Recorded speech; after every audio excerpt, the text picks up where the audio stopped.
दोस्तों, आज हम महाभारत के उस युद्ध के बारे में बात करेंगे जब कर्ण और अर्जुन आमने सामने हैं और उनके बीच युद्ध हो रहा है।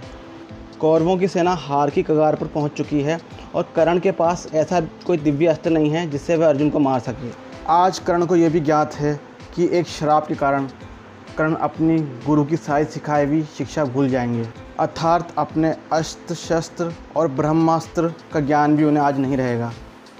इसके अलावा कर्ण के पास एक एकाग्नि बाण था जो उन्हें भगवान इंद्र से मिला था जब उन्होंने भगवान इंद्र को अपने कवच कुंडल दे दिए थे। भगवान इंद्र ने खुश होकर यह बाण कर्ण को दिया था और कर्ण ने यह बाण अर्जुन को मारने के लिए संभाला हुआ था, लेकिन मजबूरी में उसने घटोत्कच को मारने के लिए इस बाण का उपयोग कर लिया था, जो कि भगवान श्री कृष्ण जी की योजना का एक हिस्सा था। आज कर्ण के पास कोई भी ऐसा दिव्य अस्त्र नहीं है जिससे वह अर्जुन को मार सके।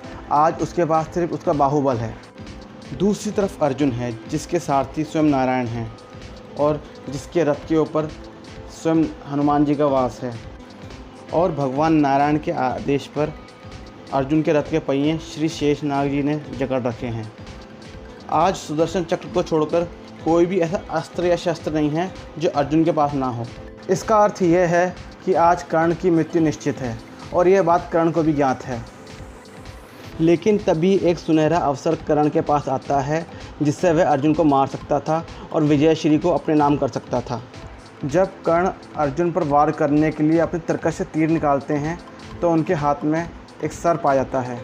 जब कर्ण सर्प से उसका परिचय पूछते हैं तो सर्प बताता है, मैं अश्वसेन विरशत भुजंगों का स्वामी हूँ, जन्म से पार्थ का शत्रु, परम तेरा बहुविधि हितकामी हूँ। बस एक बार कर कृपा, धनुष पर चढ़ शक्य तक जाने दे, इस महाशत्रु को अभी तुरंत स्पंदन में मुझे सुलाने दे। कर वमन गरल जीवन भर का, संचित प्रतिशोध उतारूंगा, तू मुझे सहारा दे बढ़कर, मैं अभी पार्थ को मारूंगा।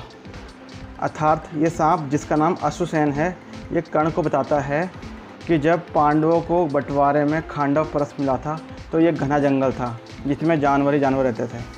तब श्री कृष्ण ने उन्हें सलाह दी कि पहले इस जंगल को आग लगा दो, फिर इसमें अपना नगर बसाना। और अर्जुन ने श्री कृष्ण के कहने पर जंगल में आग लगा दी। तभी उनके रास्ते में एक गर्भवती नागिन आ गई और अर्जुन ने उसे आग में फेंक दिया। आग में गिरने से पहले उस नागिन के गर्भ में जो बच्चा था उसका जन्म हो गया, जिसका नाम अश्वसेन था। अश्वसेन अपने समय के सबसे ताकतवर नागों में एक था। उसने अर्जुन को अपनी माँ की हत्या करते हुए देखा था। उसके जीवन का बस एक ही लक्ष्य था कि किसी भी तरह वह अर्जुन को मार दे। अश्वसेन अपनी पूरी ज़िंदगी भर अर्जुन को मारने का एक मौका ढूंढता रहा, लेकिन उसे आज ये मौका मिल गया था, क्योंकि आज अर्जुन और कर्ण के बीच बहुत बड़ा मुकाबला था जिसमें से किसी एक की मृत्यु तय थी। इस नाग अश्वसेन को ये बात अच्छी तरह ज्ञात थी कि अर्जुन को ना तो भीष्म पितामह मानना चाहते हैं, ना गुरु द्रोणाचार्य मानना चाहते हैं, ना शल्य और ना ही कुलगुरु कृपाचार्य अर्जुन को मानना चाहते हैं। उस समय संसार में कर्ण ही ऐसा एक व्यक्ति था जो अर्जुन को मारने में सक्षम था और उसे मारना भी चाहता था। इसलिए अश्वसेन उसके पास जाता है। अश्वसेन कर्ण को बोलता है कि तुम मुझे अपनी बाण की नोक पे चढ़ाकर अर्जुन पे छोड़ दो और मैं अर्जुन को अपने जहर से मृत्यु की गोद में पहुंचा दूंगा। कर्ण के लिए यह एक स्वर्णिम अवसर है। आज उसका मरना लगभग तय है। अगर वह इस नाग का सहारा ले लेता है तो वह अर्जुन को मारकर अपना जीवन बचा सकता है। अब कर्ण अश्वसेन को जवाब देते हैं। वह अश्वसेन से कहते हैं कि रे कुटिल बात क्या कहता है, जय का समस्त साधन नर का अपनी बाहों में रहता है। उस पर भी सांपों से मिलकर मैं मनुज से युद्ध करूं, जीवन भर जो निष्ठा पाली उससे आचरण विरुद्ध करूं। तेरी सहायता से जय तो मैं अनायास पा जाऊंगा, आने वाली मानवता को लेकिन क्या मुँह दिखलाऊंगा। संसार कहेगा जीवन का सब सकत कर्ण ने शार किया, प्रतिभट के वध के लिए सर्प का पापी ने सहाय लिया।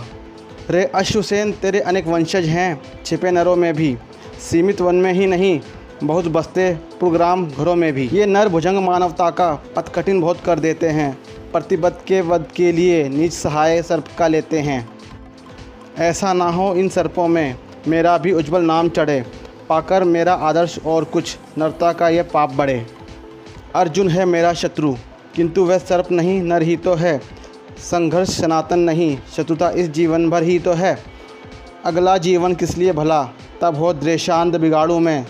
सांपों की जाकर शरण सर्प बन, क्यों मनुष्य को मारूं मैं। जब भाग मनुज का सहज शत्रु, मित्रता न मेरी पा सकता। मैं किसी हेतु भी यह कलंक अपने पर नहीं लगा सकता। अर्थात हे सर्प, तू सांप है और जो सामने खड़ा है वो एक मानव है। उसकी और मेरी दुश्मनी सिर्फ इस जन्म की है, अगले जन्म में वो मेरा दुश्मन नहीं होगा। और अगर एक सांप का सहारा लेकर मैंने एक मनुष्य को मार दिया तो आने वाली मानवता हमेशा मेरा ही उदाहरण देगी। मेरे द्वारा किए गए सभी अच्छे कर्म शून्य हो जाएंगे और आने वाले समय में मुझे घृणा की दृष्टि से देखा जाएगा और मनुष्य होते हुए भी मुझे सांपों की श्रेणी में रख दिया जाएगा। यह कहकर कर्ण ने सांप को वहाँ से जाने के लिए बोल दिया और इस युद्ध के बाद कर्ण वीरगति को प्राप्त हो गए। दोस्तों, अगर आपको ये वीडियो पसंद आया तो इसे लाइक और सब्सक्राइब जरूर कीजिए और बेल नोटिफिकेशन जरूर दबाइए ताकि आपको ऐसी ही वीडियो मिलती रहें। तो विदा लेते हैं, मिलते हैं ऐसी किसी दूसरी वीडियो में। तब तक के लिए जय भारत।